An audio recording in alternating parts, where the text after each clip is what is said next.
We're skipping the intro today because, yes, you read that right.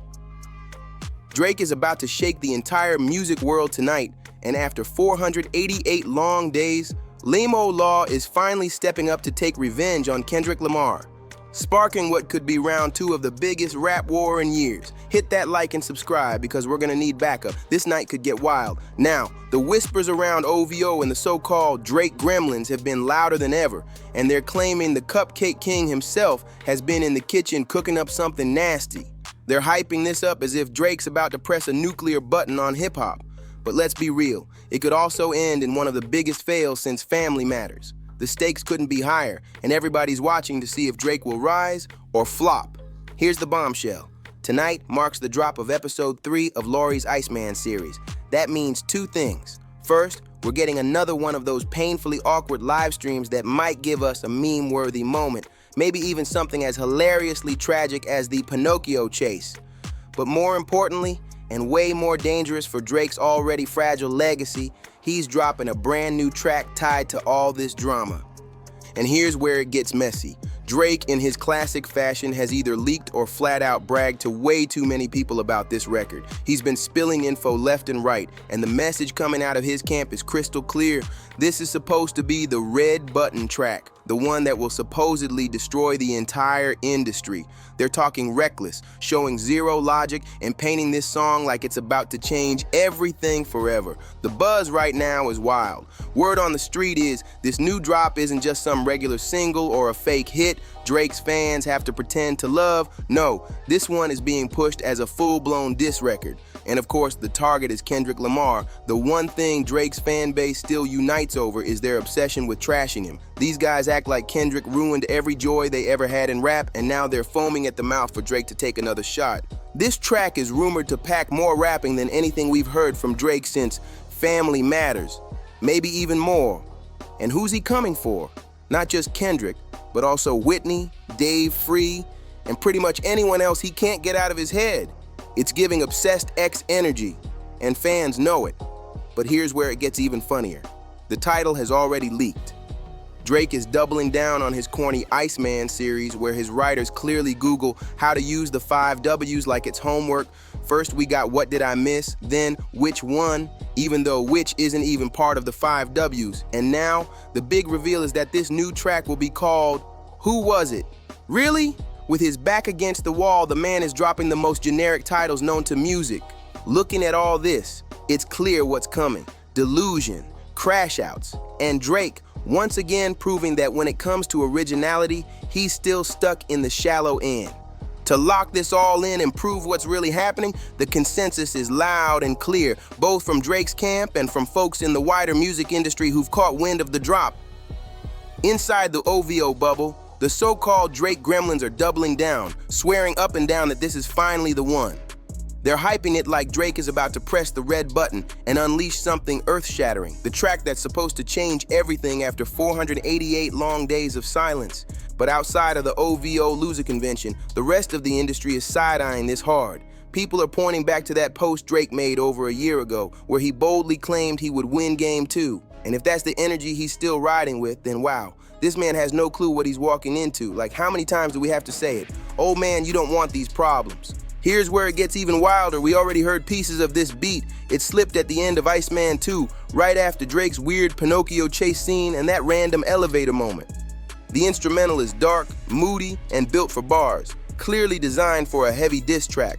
But let's be real, Drake's writer's room is probably in chaos right now, scrambling like they're on strike, getting treated horribly and trying to pull off the impossible, crafting a sharp angle against Kendrick Lamar that won't immediately backfire. And here we are again, Drake hyping up this so-called red button moment like it's about to end the world, when in reality, what does this man really think he's gonna achieve? Episode 3 of Iceman is about to drop, and the OVO crew is running around like Family Matters is about to hit again, pretending like history didn't already expose their favorite artist. The truth is simple. These fans are still stuck in denial. They refuse to accept the reality of what already went down, and now they're convincing themselves this time will be different. But we all know the word for repeating the same thing over and over expecting a new result: insanity. And that's exactly what Drake and his writers are doing.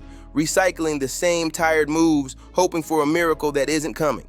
The funniest part, Kendrick Lamar could easily crush this by pulling the exact same move he did last May, dropping his own record right after Drake's big moment and stomping it into the ground. If that happens, it'll just prove once again that Kendrick operates on a level Drake will never touch. So yeah, Drake's team can dress this up, hype it to the skies, and push the idea of a gotcha moment all they want. But when the dust settles, it's still just Drake spitting messy bars, annoying everybody, and replaying a script we've already seen before. At the center of this circus, of course, is Kendrick Lamar. Drake looks like that old man yelling at the cloud meme come to life, lashing out in a way that could do more damage to himself than to Kendrick. Beyond the music and the beef, this move might completely backfire on everything Drake's been chasing. Let's break it down real quick, and Drake stands, try to follow along because even I'm struggling to make sense of this. If Drake really drops the track people are whispering about, a diss aimed squarely at Kendrick, he'll make history, but not the kind he wants. He'd officially be the first rapper to file a lawsuit over a diss track, only to respond with another diss track at the exact same guy he dragged into court. That's not power, that's desperation on wax. And when you step back, the whole thing is pure chaos. Drake's career has been spiraling from rejection after rejection in rap, and this move just cooks him further no matter how you slice it. If he actually goes through with this drop, not only does it risk tanking his career again, it also wrecks the very Karen quest he's been locked into with the Not Like Us case. He's contradicting his own contradictions, and now he's doubling down to create even more contradictions. At this point, Drake isn't just battling Kendrick, he's fighting against his own mess, and the outcome looks uglier every time he tries to clean it up. Doesn't this prove once and for all that Drake has no real strategy? The man looks desperate, running in circles and hoping something, literally anything, will finally stick.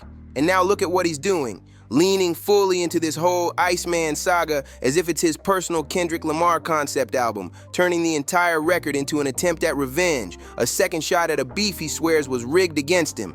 This just shows how far he's fallen. Instead of chasing an original hit like a real artist, Drake is clinging to this tired storyline, hoping beef will buy him relevance. And the irony?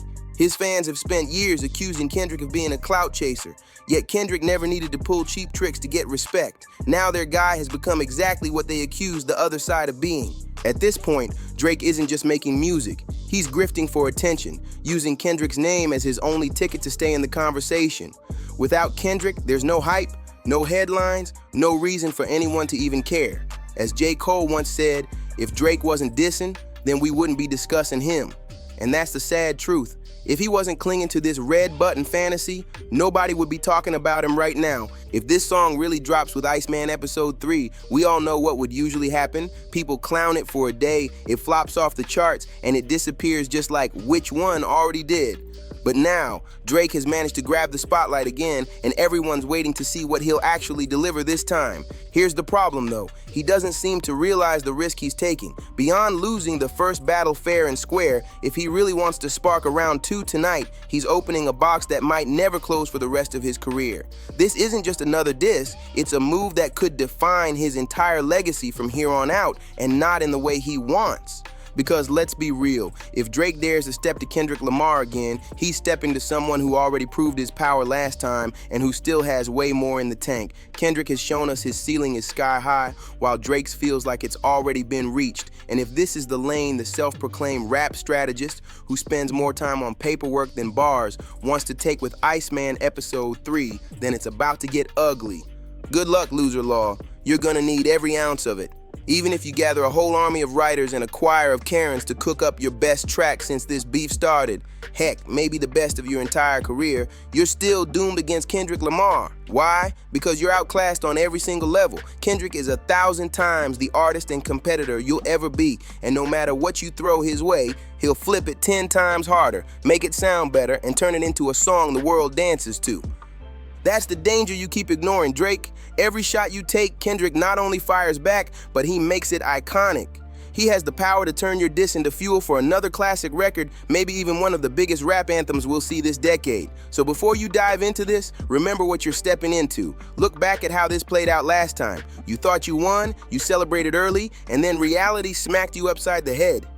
If history repeats itself and it looks like it's about to, you'll find yourself in the same spot, only worse. So the question is, what do you really have up your sleeve? What kind of trick are you trying to pull tonight? And how many more games do you think you can play before Kendrick shuts the lights off on you for good? And let's not forget, the streets are watching this play like it's the Super Bowl of rap. Every blog, every podcast, every Twitter space is already buzzing, waiting to tear apart every bar Drake delivers. The problem for him? Nobody's really expecting greatness. They're expecting drama, slip-ups, and maybe even more comedy moments like that Pinocchio run. That's the reputation he's built for himself, unintentionally funny instead of fearsome. Meanwhile, Kendrick doesn't even have to say a word tonight to win. His silence alone puts pressure on Drake, because the second Kendrick responds, we all know it's game over. One verse from him can erase weeks of Drake's scheming, and that's why people are already treating this like a countdown to another L. The imbalance is crazy. Drake has to fight for relevance, while Kendrick only has to breathe and the culture tilts his way. This is the box Drake trapped himself in. By turning Iceman into his Hail Mary moment, he's raised expectations to the point where anything less than historic will be seen as failure. And judging by his last few tries, history isn't exactly on his side. So yeah, he's about to drop something, but the real question is, will anyone still be talking about it next week, or will it just be another flop on the pile? Because let's be real, Drake is chasing ghosts at this point. He's trying to relive a past where people actually feared his diss tracks, back when Back to Back had the whole internet quoting him. But those days are gone, and now, every time he aims at Kendrick, it feels less like a heavyweight clash and more like a tired rerun. The aura of dominance he once had just isn't there anymore, and this is where it stings the most. Kendrick doesn't even have to overthink it. He can drop a surgical, precise verse that slices through all of Drake's noise, while Drake needs an entire team of writers scrambling just to stay afloat. That imbalance is glaring, and fans see it.